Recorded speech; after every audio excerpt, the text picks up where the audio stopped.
Amen, pace del Signore a tutti, buonasera. Che presenza di Dio che abbiamo avuto fino a questo momento. Gloria a Dio perché è fedele, come abbiamo cantato prima. Noi possiamo confidare in Lui perché la sua presenza mai mancherà quando 2 o 3 si riuniscono nel suo nome per adorarlo, per lodarlo. Abbiamo parlato la settimana scorsa, no, di come Davide zelava per la presenza di Dio e per questo ha istituito 4.000 musicisti, ha costruito strumenti per tutti loro affinché potessero invocare la presenza di Dio in mezzo al popolo. Questa stessa presenza l'abbiamo sentita forte, viva oggi in mezzo a noi e per questo noi diamo ogni onore, ogni gloria al nostro Signore Gesù. Amen. Posso chiedere di accendere le luci così vi vedo?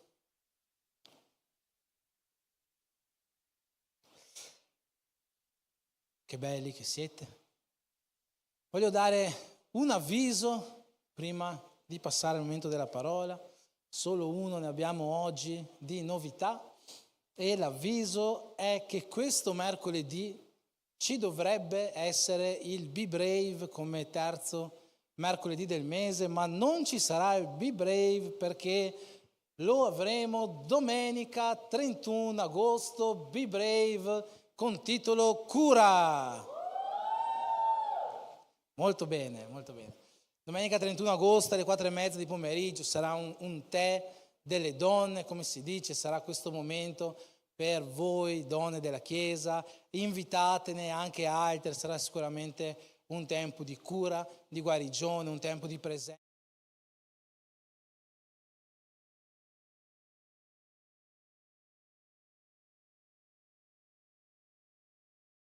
Quindi questo mercoledì non venite in chiesa alle 8 perché probabilmente non troverete nessuno, ma venite domenica. Ci sono altri avvisi di novità, abbiamo già presentato qualche volta il beer running, adesso non lo ripresenteremo di nuovo, aspettiamo qualche settimana.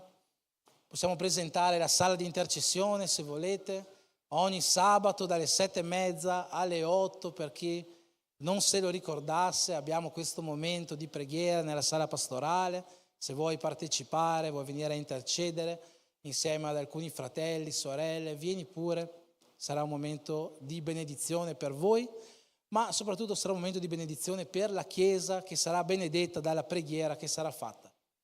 Qualcos'altro da presentare, giusto per non avere solo 1 o 2 avvisi? Domani non c'è niente. Lunedì sera alle 8, calcio con proposito. Aspetta, lunedì sera alle 8, calcio con proposito. Ecco. Quindi venite maschietti a giocare al calcio lunedì alle 8. Va bene. Un altro avviso che posso lasciare, ad esempio, è che abbiamo un gruppo di passaggi della Chiesa. Chi avesse difficoltà a venire in Chiesa perché non ha la macchina o qualche volta ha bisogno di venire, conoscete qualcuno che ha bisogno di venire in Chiesa ma non sa come arrivare, abbiamo un gruppo di passaggi della Chiesa gestito dal nostro fratello Alberto, non so, eccolo lì Alberto, lì in mezzo. Se qualcuno avesse bisogno, sa di qualcuno che ha bisogno, entrate in contatto con Alberto che vi aggiunge al gruppo, così che possiate o possano raggiungere la Chiesa. Bene, basta, finiti gli avvisi, momento della parola, preghiamo. Signore Gesù, in questo momento, Signore, vogliamo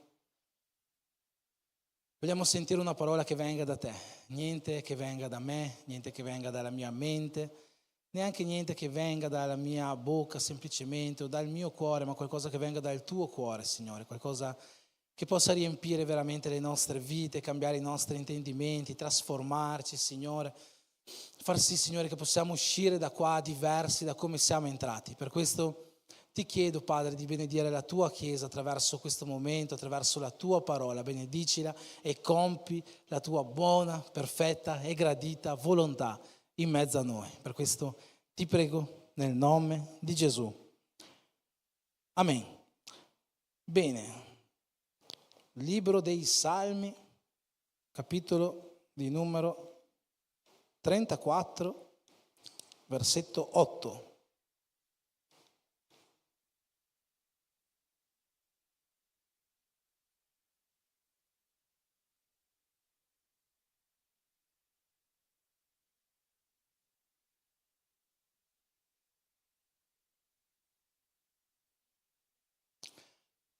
Salmo 34,8, eccolo qua dietro di me, ma prima vi lascio una domanda che magari poi andremo anche a riprendere alla fine. È una domanda che troviamo all'interno della Bibbia, non me la sono inventata io.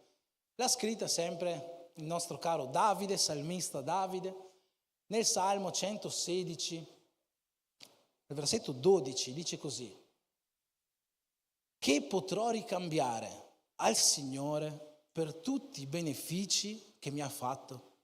Alcune versioni traducono così: che potrò ricambiare al Signore per tutta la bontà che ha usato verso di me? Questa è una domanda che Davide ci fa. Come potremmo ricambiare la bontà di Dio? Bene, Salmo, come abbiamo detto, 34, versetto 8, dice così: provate e vedrete quanto il Signore è buono. Beato l'uomo che confida in Lui. Amen.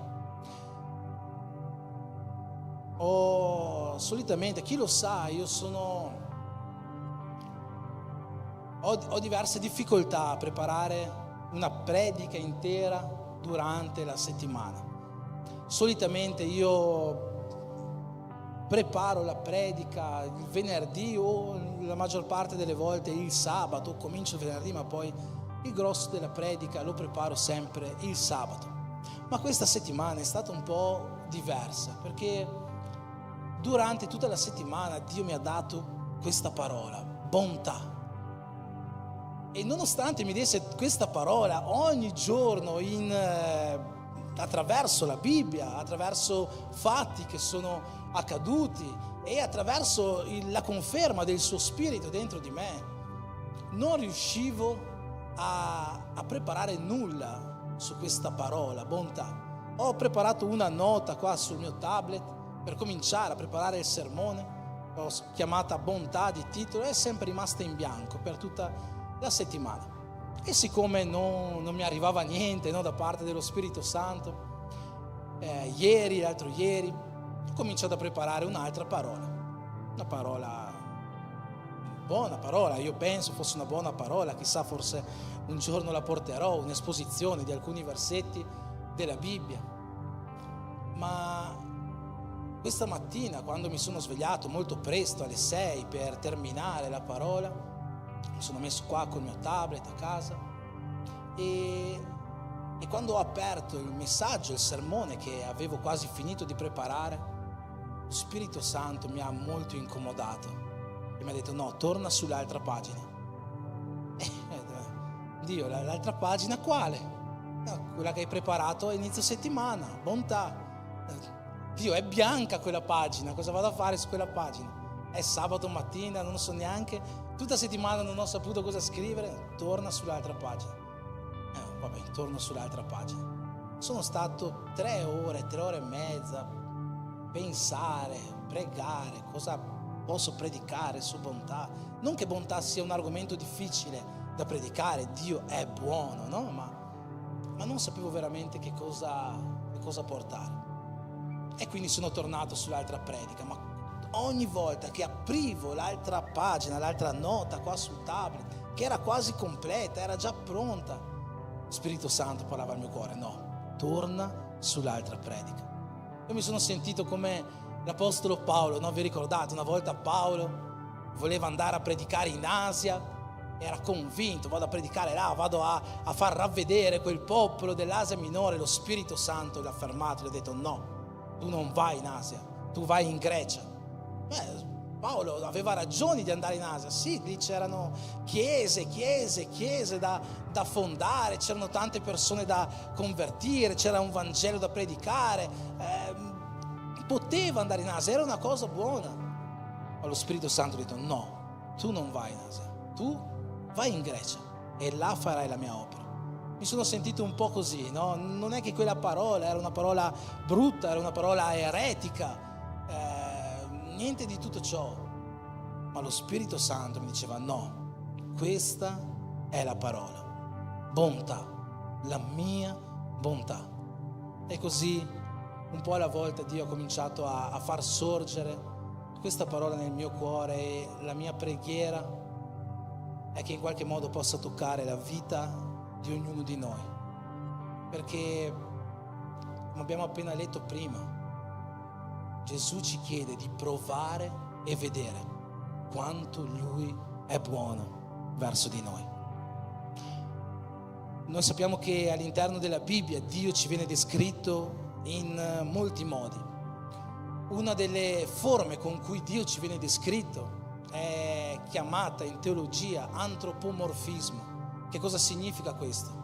Gli scrittori della Bibbia hanno cercato di farci capire com'è Dio attraverso delle similitudini che lo paragonano a noi, agli esseri umani.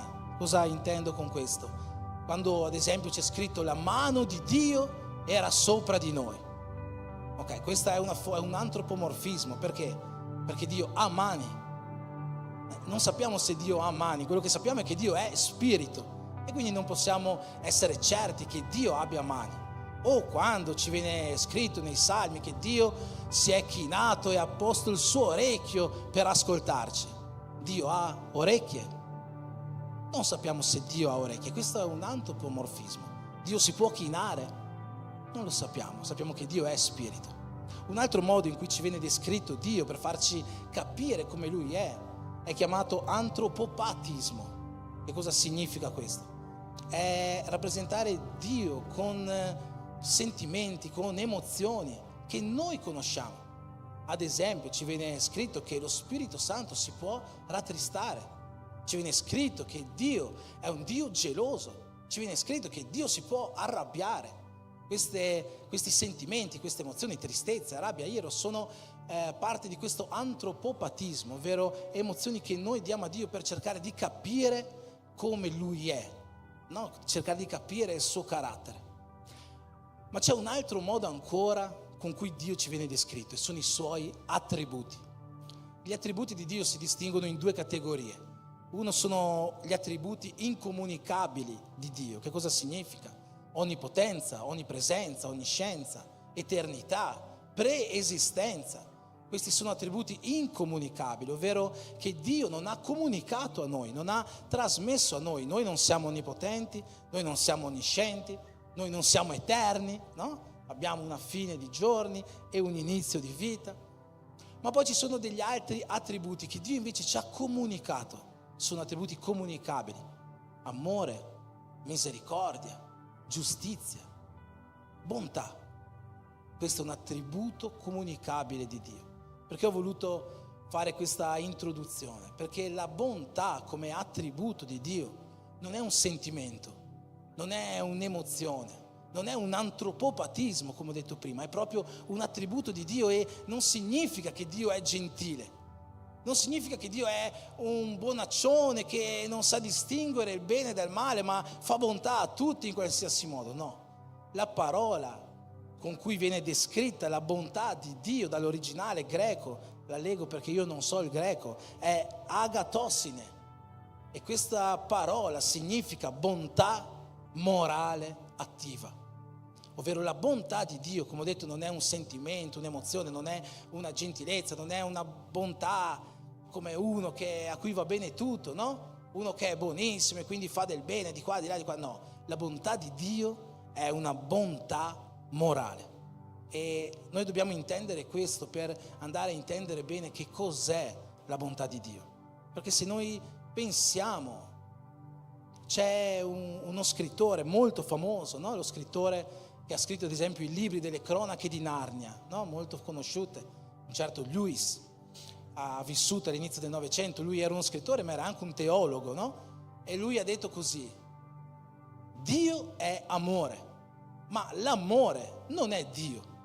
Lui già stava profetizzando quello che sarebbe avvenuto un secolo dopo, ovvero nei giorni nostri. Oggi le persone stanno scambiando questa cosa. difendono il fatto, scambiano il fatto che Dio è amore con il fatto che l'amore è Dio. E in nome dell'amore, che è diventato un Dio, si fanno le cose peggiori del mondo, le cose più brutte del mondo, no? In nome dell'amore, perché l'amore oggi è un Dio. Allo stesso modo, Dio è bontà, ma la bontà non è un Dio. Non è che noi dobbiamo essere buoni verso qualsiasi cosa senza poter distinguere il bene o il male. Non è così. Dio è bontà. La bontà non è Dio, ma Dio è bontà. Dio è buono. Ci viene confermato questo nella Bibbia quando un giovane ricco, nel Vangelo di Luca viene descritto come un capo della sinagoga, va da Gesù e gli dice: maestro buono, come posso fare per ereditare la vita eterna? Come posso fare per essere perfetto? Gesù gli risponde: maestro buono, perché mi chiami buono? Solo uno è buono, cioè Dio. Non è che Gesù si stava dissociando da Dio, dalla Trinità, no? Ma questo uomo riconosceva in Gesù un rabbino, un maestro, non il figlio di Dio. Ma successivamente Gesù usa questo stesso termine, bontà, per descriversi come Dio. E lui si presenta come il buon pastore, il buon pastore, il pastore buono, quel pastore che noi troviamo nel Salmo 23, no? Il salmo che tutti quanti conosciamo, quando Davide scrive: il Signore è il mio pastore, nulla mi manca. Egli mi fa riposare in verdeggianti pascoli, mi guida lungo le acque tranquille. Egli mi ristora l'anima, mi conduce per sentieri di giustizia per amore del suo nome.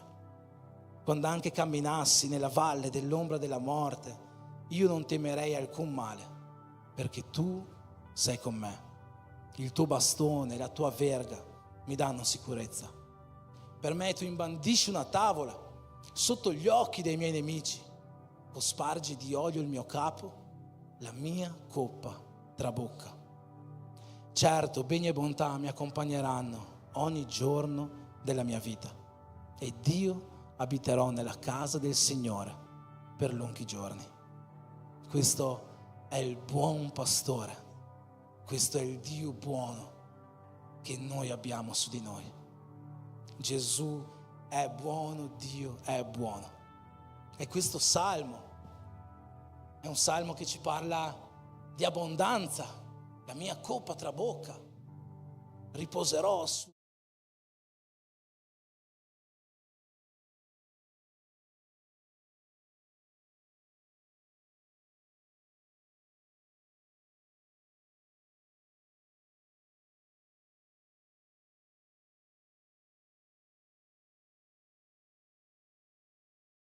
Sicurezza.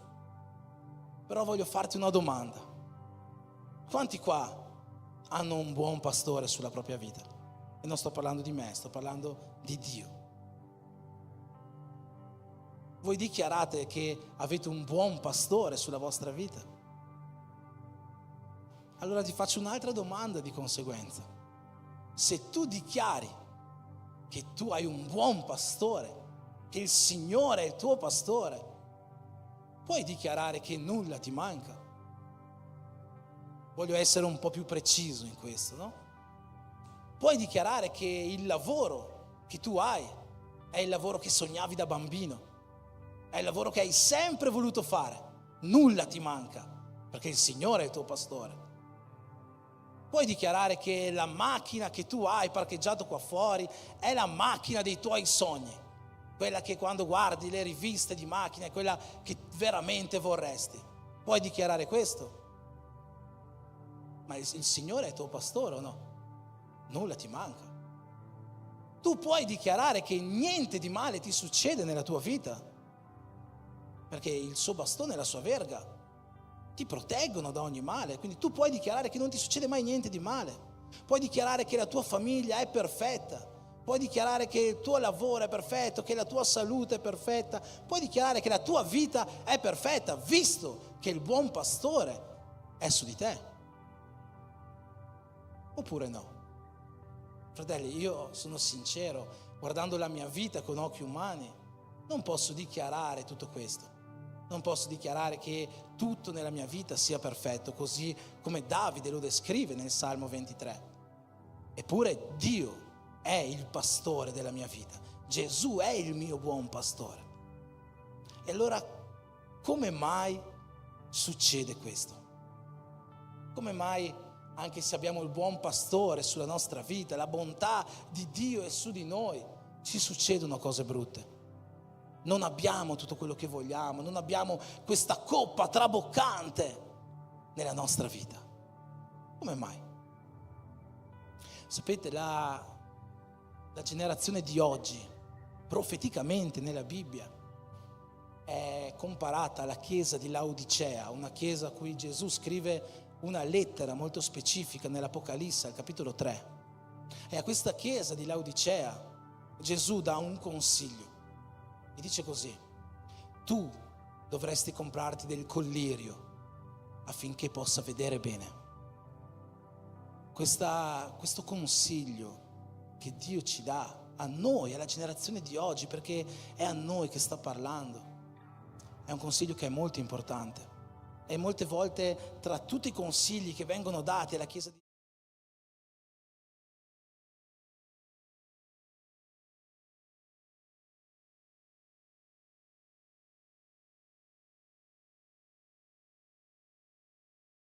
Church, sono chiese con occhi chiusi, occhi che non ci vedono bene, occhi che non riescono a percepire appieno il mondo spirituale.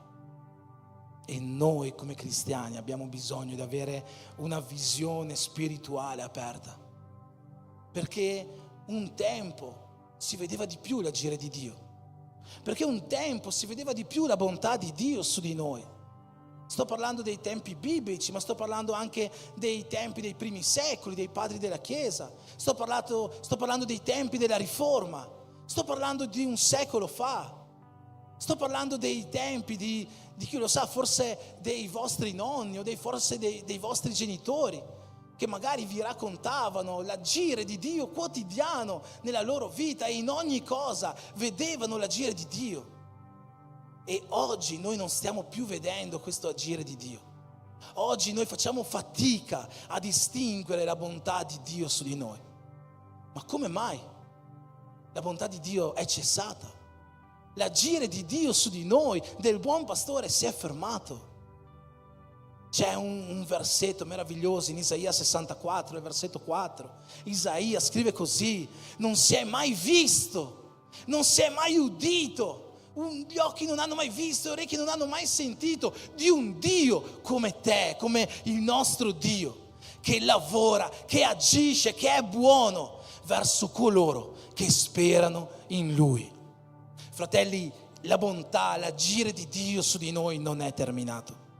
La bontà di Dio sulla tua vita, sulla tua casa non è finito. L'agire di Dio sulla tua vita, sulla tua famiglia non si è fermato. Sapete cos'è successo? Siamo noi, come Chiesa del giorno nostro, che ha smesso di vedere l'agire di Dio, che ha smesso di riuscire a intravedere la bontà di Dio su di noi. E Dio vuole che noi proviamo questo. Abbiamo letto all'inizio, abbiamo cominciato col Salmo 38: provate e vedete che il Signore è buono. Fratelli, Dio vuole che noi apriamo i nostri occhi spirituali per cominciare a vedere la sua bontà, per cominciare a vedere il suo agire quotidiano sulla nostra vita, perché il Dio che lavorava al tempo di Isaia è lo stesso Dio che oggi lavora, che oggi agisce verso coloro che sperano in Lui. Quanti qua sperano in Dio? Quanti qua sperano in Dio? E allora puoi stare sicuro che Dio non ha smesso di agire sulla tua vita. Quello che tu devi cominciare a fare, se oggi non vedi la sua bontà, se oggi non vedi il suo agire, è cominciare ad aprire i tuoi occhi spirituali, ad aprire la tua visione spirituale, e lì riuscirai a cominciare a vedere la bontà di Dio sulla tua vita. Dio desidera che tu la vedi, Dio desidera che tu la provi. C'è una cosa che mi fa impazzire, fratelli, mi fa innamorare di Dio, sapete cos'è? L'umiltà di Dio. Fratelli, Dio incredibilmente e senza bisogno di esserlo, perché Dio è onnipotente, è onnipresente, è tutto, senza bisogno di esserlo, è umile. È un Dio umile. Uno dei versetti che ho già raccontato spesso questa testimonianza, ma uno dei versetti che hanno marcato la mia conversione si trova in Malachia 3,10.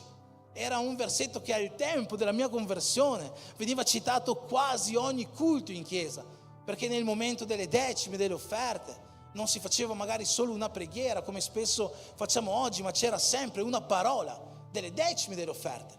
E questa parola, il 99% dei culti, era basata su Malachia 3,10, che è un passo che ci parla di decime.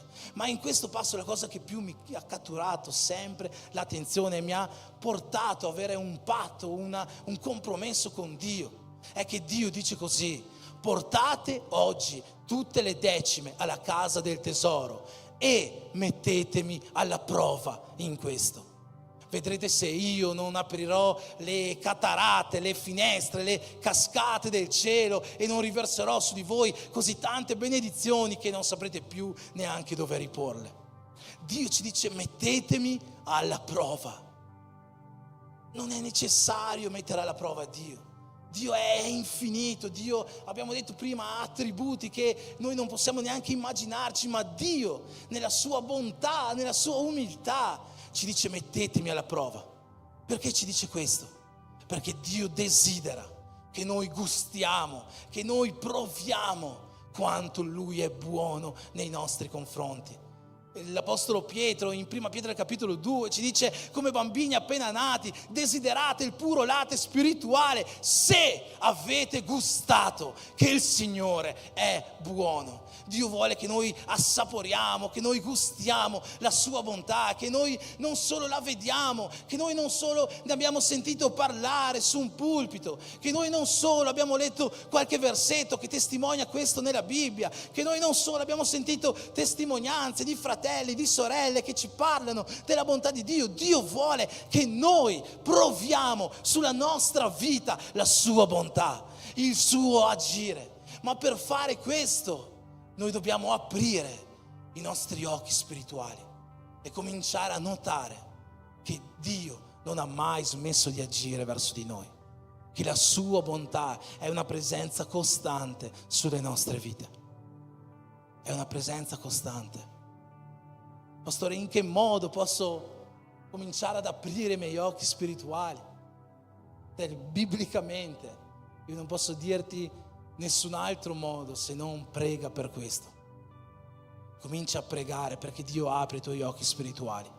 Non c'è nessun segreto, non c'è nessuna strategia, nessuna malabarismo, come si dice in italiano, malabarismo, nessuna cosa strana da fare per riuscire a cominciare a intravedere il mondo spirituale. È soltanto pregare e chiedere a Dio che questo avvenga. Nel secondo libro dei Re c'è proprio un passo, no? In cui il profeta Eliseo si trova in una città insieme al suo servo Gehazi, e a un certo punto arriva un esercito intero, un esercito di Siri che vogliono andare a prendere, a uccidere il profeta Eliseo. E Eliseo, quando sente il rumore dei cavalli che arrivano dalla pianura, no? Esce dalla casa in cui si trovava lui insieme al suo servo. E il suo servo Gehazi, quando vede questo esercito grandissimo che sta andando, marciando contro di loro, inizia ad avere paura. Dice: questa volta, Eliseo, non c'è scampo per noi, questa volta ci ammazzeranno, questa volta non c'è via d'uscita, che cosa faremo? Eliseo, tutto tranquillo, dice: Gehazi, ma non vedi che quelli che sono dalla nostra parte sono molto più numerosi dei nostri nemici? E io mi immagino, no, che in quel momento Gehazi si guarda intorno e dice: ma Eliseo, frase molto ad effetto, però qua non c'è nessuno dietro di noi, siamo soltanto io e te, non c'è nessuno a combattere con noi, cosa stai dicendo? Eliseo in quel momento fa una preghiera e dice: Dio, concedi anche a lui di vedere, apri i suoi occhi spirituali. Gehazi si gira e dietro di sé vede un esercito infinito di angeli pronti a combattere al loro fianco contro i loro nemici. Per questo vi dico, l'unica testimonianza biblica di come poter aprire i nostri occhi spirituali è pregare Dio che ci faccia aprire la nostra vista. Ho già parlato 1, 2, 3 settimane fa, non mi ricordo, che una volta io non spiritualizzavo molte cose, non vedevo la mano, l'agire di Dio in qualsiasi cosa succedesse. Quando poi ho fatto questa stessa preghiera a Dio, ho cominciato a vedere l'agire di Dio in ogni cosa. Ho cominciato a vedere la sua bontà, ho cominciato a vedere il suo controllo in ogni situazione. Se noi vogliamo cominciare a vedere che l'agire di Dio verso di noi non è terminato, che la sua bontà si rinnova nelle nostre vite, così come la stessa parola ci dice, quello che dobbiamo cominciare a fare è cominciare a percepire l'agire di questo Dio che è invisibile, ma che agisce per noi. C'è un passo meraviglioso quando Mosè deve portare il suo popolo, no? Il popolo di Israele fuori dall'Egitto. Mosè deve sfidare il faraone, no? E potrebbe avere paura del faraone, perché il faraone era il re d'Egitto, aveva in suo pugno la vita di Mosè come di tutto il popolo di Israele. Ma in Ebrei al capitolo 11 sentite cosa c'è scritto: per fede Mosè abbandonò l'Egitto senza temere la collera del re, perché rimase costante, come se vedesse colui che è invisibile. È vero, Dio agisce in un modo invisibile. La sua bontà potrebbe essere impercettibile ai nostri occhi, e lo è ai nostri occhi carnali, ai nostri occhi umani. Per questo noi cristiani dei giorni d'oggi dobbiamo cominciare a mettere un po' di questo collirio spirituale nei nostri occhi per riuscire a intravedere la bontà di Dio. In che modo la sua bontà ci raggiunge? Noi possiamo vedere la bontà di Dio in ogni cosa. Noi possiamo vedere la bontà di Dio nel creato, che è qua fuori.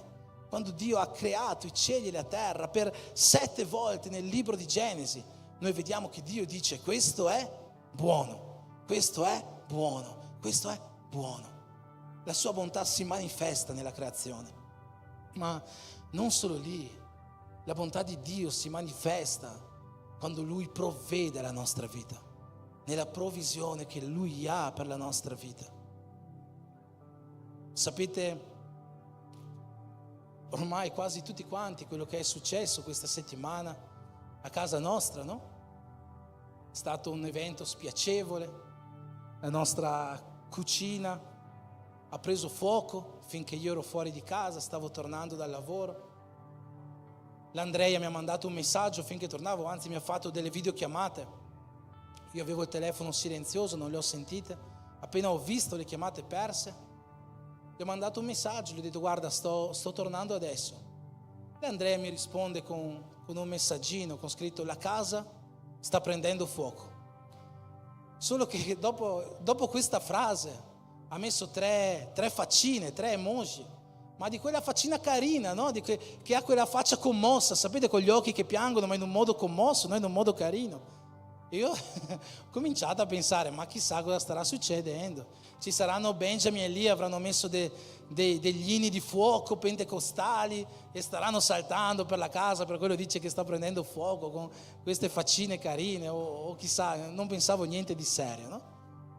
Quando dopo le faccio la videochiamata per sentire cos'è successo, ho visto la sua faccia terrorizzata.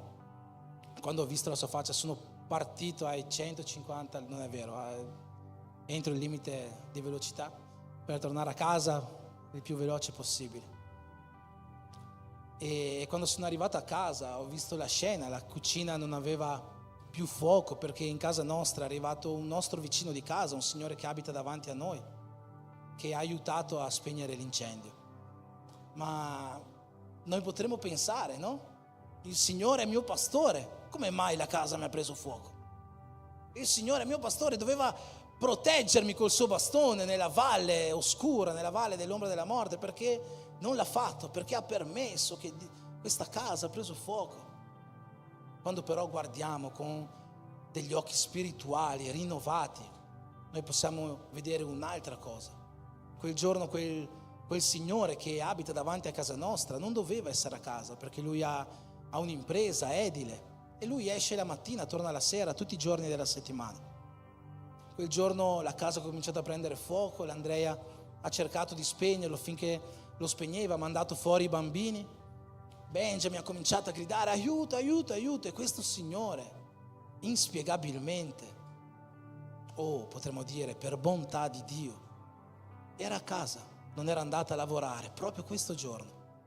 E subito lui, vedendo la difficoltà, è entrato in casa nostra e in 2 minuti è riuscito a spegnere tutto il fuoco. Se non ci fosse stato lui, quando io sarei arrivato a casa, chissà cosa sarebbe successo, chissà come la cucina sarebbe stata, forse la casa intera avrebbe preso fuoco, l'Andrea non voleva neanche uscire per non lasciare che tutto prendesse fuoco, e sicuramente, molto probabilmente sarebbe stata molto molto male, poteva ferirsi, poteva intossicarsi di più, non sappiamo quello che poteva succedere se Dio non fosse stato buono con noi e avesse permesso che quel signore quel giorno sarebbe rimasto a casa. Fratelli, se noi guardiamo la nostra vita e la compariamo col Salmo 23, ma la guardiamo con i nostri occhi carnali, forse potremmo dire: dov'è il nostro buon pastore? Ma se noi cominciamo a guardare la nostra vita con degli occhi spirituali, allora noi lì riusciamo a vedere il buon pastore. Lì riusciamo a vedere che niente ci manca. Lì riusciamo a vedere che noi camminiamo in pascoli verdeggianti, perché non ci fermiamo neanche a guardare quel pascolo finito, non ci fermiamo neanche a vedere quell'acque molto mosse. I nostri occhi saranno puntati su ciò che di buono Dio sta facendo per noi. I nostri occhi saranno puntati sul pascolo verde, i nostri occhi saranno puntati sull'acqua tranquilla, i nostri occhi saranno puntati sul suo bastone. La sua bontà si dimostra quando Dio risponde alle nostre preghiere. In questa settimana abbiamo innalzato come Chiesa tante preghiere sul gruppo degli uomini. Quasi ogni giorno c'era un argomento, un tema di preghiera. Una sorella che è stata male, un fratello che stava molto male, un bambino che doveva essere operato. Abbiamo ricevuto tante risposte a tante preghiere. Dio è stato buono, Dio ha compiuto un miracolo nella vita di Suellen, di suo papà, che era vicino a non esserci più, ma Dio ha compiuto un miracolo e oggi sta bene. Dio ha compiuto un miracolo nella vita del piccolo Pedro, che sì, dovrà ancora essere operato, ma sta bene, oggi sta bene. Dio ha compiuto tanti miracoli in mezzo a noi. Però è vero, tante preghiere che abbiamo fatto sembra che anche non siano state risposte. Sappiamo che in questa settimana una persona per cui abbiamo pregato ci ha lasciato. Noi abbiamo pregato, sì, abbiamo pregato per un miracolo, abbiamo pregato per la guarigione. Perché allora non c'è stato il miracolo?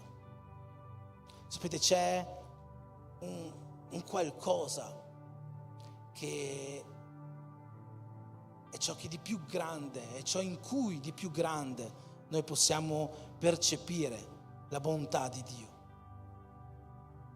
È la vita eterna. La vita eterna è ciò in cui più di tutto noi possiamo percepire la bontà di Dio. L'Apostolo Paolo dice: se è solo per questa vita che noi speriamo in Gesù, noi siamo i più miseri tra tutti gli uomini. Se è solo per quello che stiamo vivendo oggi, se è solo per una guarigione oggi che noi speriamo in Gesù, noi siamo i più miseri tra tutti gli uomini. Ciò per cui noi dobbiamo sperare è ciò in cui più di tutto si dimostra la bontà di Dio.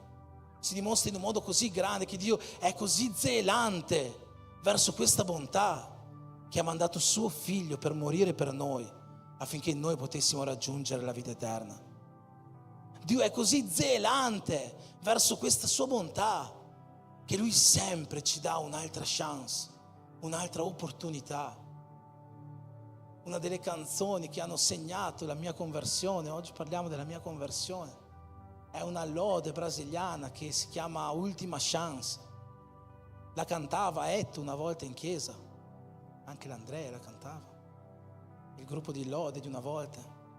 E quando cantavano questa lode, Dio ha cominciato a parlare a me. È stata una delle lodi che mi hanno portato alla conversione. Dio, dammi un'altra opportunità. Noi abbiamo vissuto questo lutto questa settimana, ma il modo in cui questo lutto è arrivato, io credo che sia qualcosa in cui noi possiamo vedere la bontà di Dio. Questo fratello che oggi non c'è più è stato ricoverato in ospedale quasi un mese fa, e finché era in ospedale per un problema al cervello che ha avuto, finché era in ospedale lui è morto per 20 minuti. Dopo 20 minuti la nostra sorella Goia, sua cognata, stava pregando per lui, non ci stava con questa sua morte. Ha cominciato a pregare, a intercedere. Dopo 20 minuti questo fratello è risorto, è tornato in vita inspiegabilmente. Dopo 20 minuti che era morto è tornato in vita. E i medici subito hanno detto: ma non stare così felice, perché dopo 20 minuti che è stato in questo stato sicuramente non sarà più quello di prima, non riuscirà a parlare, non capirà niente, avrà perso la memoria, avrà un sacco di conseguenze. E invece non ha avuto nessuna conseguenza. Dopodiché questa persona è rimasta in ospedale per altre settimane, e in queste settimane noi sappiamo che la nostra sorella Goia ha parlato a lui dell'amore di Gesù.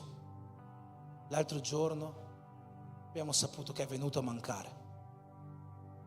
Però in tutto questo noi possiamo vedere la bontà di Dio, perché se noi speriamo in Lui per questa vita soltanto, noi siamo i più miseri tra tutti gli uomini.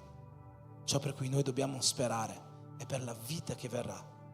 Questo fratello ha sentito parlare di Gesù, la sua bontà lo ha raggiunto, e io credo che lui possa aver accettato Gesù nel suo cuore e oggi vivere la promessa della bontà di Gesù, della vita eterna.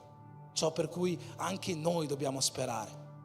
Se noi ci aspettiamo che la bontà di Gesù ci possa raggiungere o ci debba raggiungere solo qua, stiamo sperando male, fratelli.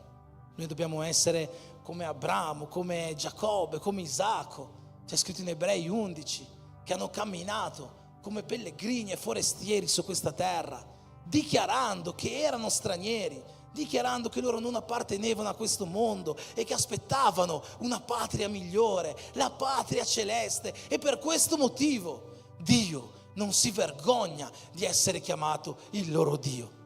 Oggi noi sentiamo parlare del Dio di Abramo, di Isacco, di Giacobbe. Perché viene chiamato così? Perché Dio non si vergogna di essere chiamato il loro Dio, perché hanno aspirato alla vita eterna, hanno aspirato alla patria celeste. È in questo che noi dobbiamo aspirare, è lì che noi dobbiamo riporre la nostra speranza, è lì che veramente si manifesta la bontà di Dio sulla mia e sulla tua vita. Non è in quello che noi viviamo qua, è in quello che noi vivremo un giorno. È lì che noi possiamo dichiarare quelle ultime parole del Salmo 23. Certo, beni e bontà mi accompagneranno ogni giorno della mia vita e io vivrò nella casa dell'Eterno per lunghi giorni, o meglio, per l'eternità. È lì che noi possiamo dichiarare queste parole, quando noi affidiamo la nostra vita eterna a Gesù. Ho cominciato questa parola, posso chiederti di alzarti in piedi? Ho cominciato questa parola con una domanda che ci fa Davide nel Salmo 116. Davide ci dice: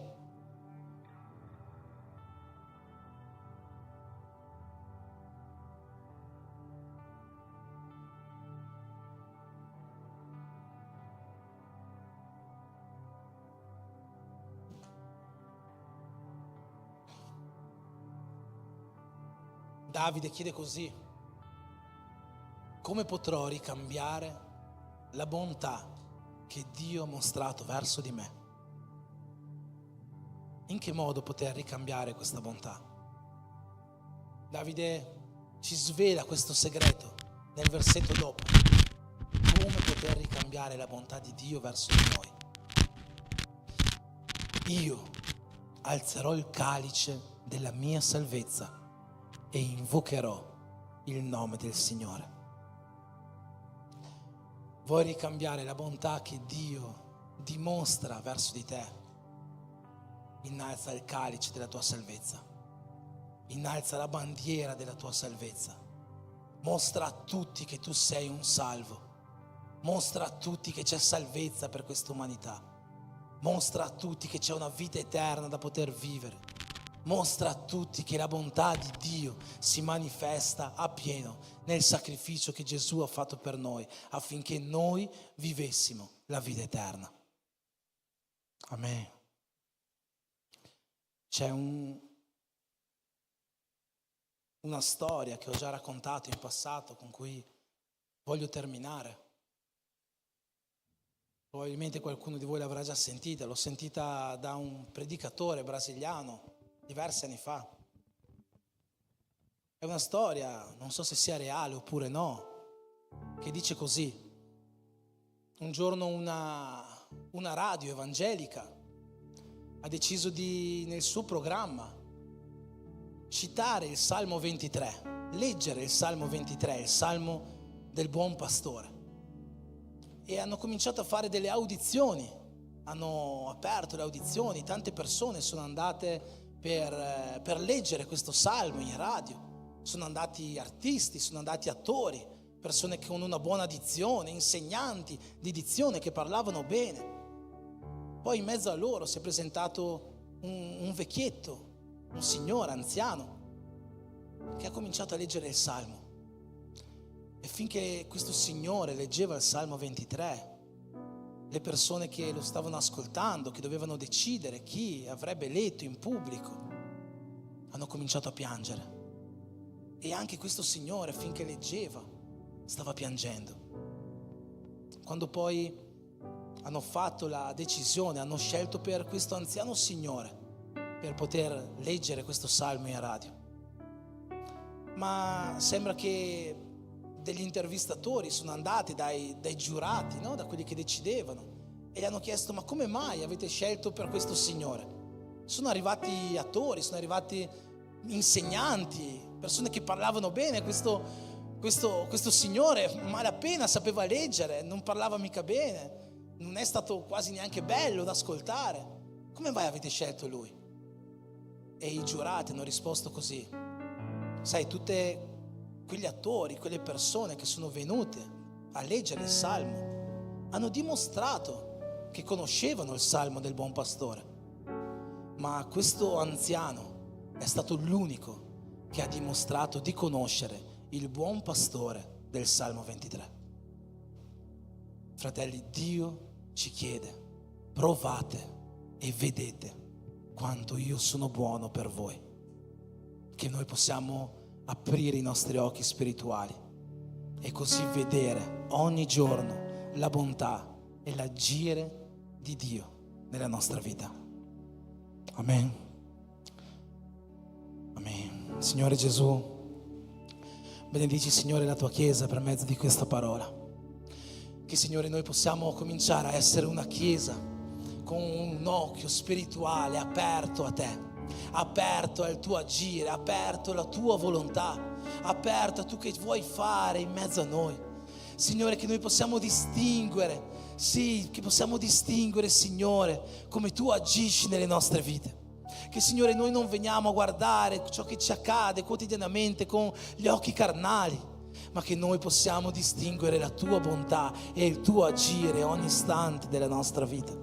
Noi sappiamo che tu sei nel controllo di ogni cosa e che tu agisci nel nome di coloro che sperano in te.